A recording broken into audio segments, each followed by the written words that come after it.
Well, somebody's purring so loud that my whole chair is vibrating. Anyway, Looney says good morning, and it's great to have him be part of the class. And he's very fickle. Sometimes he'll go up the tree, and some weeks he won't, and some days he shows up. But anyway, here he is, and he's blessing our practice. What I really appreciate about him, one of the many things, is that when he wants love, he really asks for it. A couple minutes ago, he just came running, he came charging in at full speed and just wham.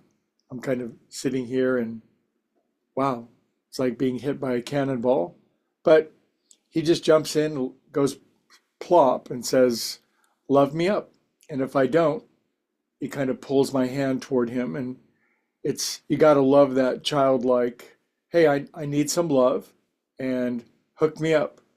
And of course, yesterday we talked about the scourge of selfishness. And yet, if we're going to give up selfishness, there has to be something else that we get in return. If we're going to sacrifice our small self, there's got to be a sufficient return on that. Otherwise, we would never do it. It's interesting, in the recovery movement, there's a phrase that says, we had to find a sufficient substitute. It's really a brilliant line, because why would anybody give up anything if there wasn't something to be of greater value to be gotten in return? In other words, we're always asked to make these sacrifices, to sacrifice self.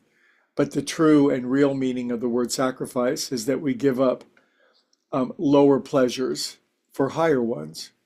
That was an incredibly important realization for me, and not one that I came up with on my own. It's been taught to me, and I think it's taken me a very long time to begin to let that sink in. But when I sacrifice a lower pleasure or a lower gratuitous experience, then there's always a great benefit. I'm giving up the lower for the higher.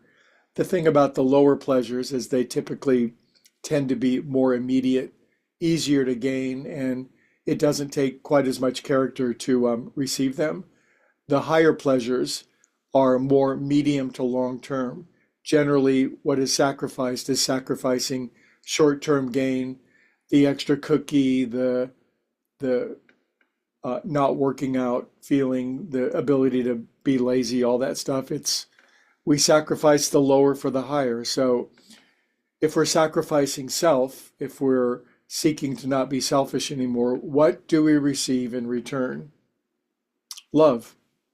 I think it's nothing less than the glory of the power and the presence and the being of God literally coursing through our nervous system, which, when we do experience it, when we do get those rare and wonderful and glorious glimpses of being in the flow, of being connected, of being one with all that is, and that sensation of being separate, disconnected, anxious, and apart, when that goes away and we actually feel what it's like, what we're actually supposed to feel like, when we begin to differentiate the true from the false, we see that our smaller sacrifices of self are truly paid off.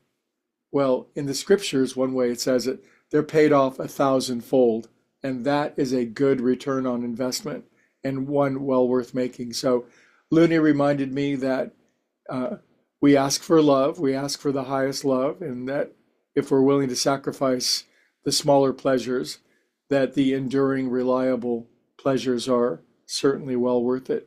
Have a beautiful day, everybody. And if you need some love, ask for it. I'll see you guys. Bye-bye.